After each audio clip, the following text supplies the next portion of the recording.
So as most of y'all know, yesterday during the Super Bowl, Paramount and Netflix dropped the new Cloverfield trailer.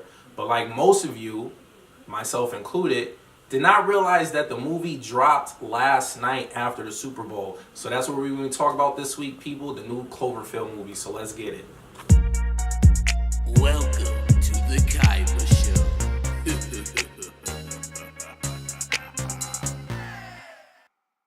Alright, so Cloverfield Paradox is starring Gugu mbatha-raw, David Oyelowo, Daniel Brawl, and John Ortiz, and is directed by Julie Sonan.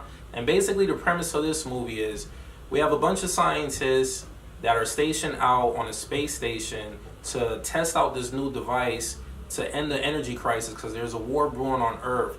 But when they test out this device, it sends them into an altered reality, and now they have to struggle to get back to where their dimension lies, because if they don't, then all hell is going to break loose on Earth.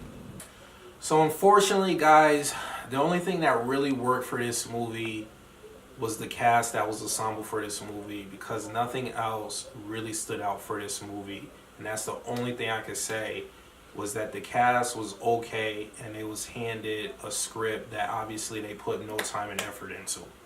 Alright, so let's get down to the meat and potatoes of this movie on what didn't work. And a lot of things, people, did not work. Now I see why Paramount played us and did the okie doke to us. And this movie was supposed to release like sometime later this year, but they realized they had a garbage movie on their hands, so they decided to partner up with Netflix and drop this the same day of the Super Bowl to surprise everybody, because they knew that they messed up on this movie and probably wasted like a $50 million budget and was like, you know what, we're not going to recoup this money back in the theater, so let's give it to Netflix, and hopefully off all these subscriptions we can make our money back. And that's what they gave us. This movie was all over the place. You could tell that the script wasn't there. I felt like the script was probably written by somebody that handed the freaking script to Paramount, and it was like, you know what, let's try to fix this up and turn this into a Cloverfield sequel. And that's how it felt. There was nothing that really meshed with this movie. The storyline was like going every which way. Once again, you don't really get no answers onto what happened in the first Cloverfield.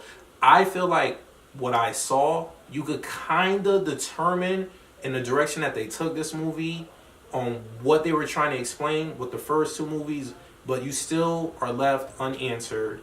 And the scare factor, nothing really stood out with this movie. A lot of the times you're going to be sitting there watching this movie, you're going to be bored out of your mind. You're going to be like, yup, this is exactly why this movie was not released in the theater.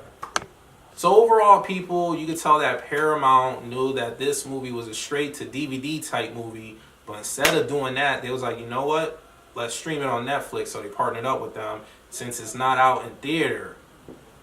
Is it worth your time? If you're a fan of the Cloverfield franchise, definitely check it out so you can have your own opinion about the movie. For me, it was mediocre at best. So overall, people, on the Kyber scale of 1 to 10, I'm going to give this movie a 5.5. And if it is ever released to DVD and Blu-ray, definitely skip it. Just continue streaming it. Or if you don't have Netflix, just wait for it to show up on USA or TNT or something.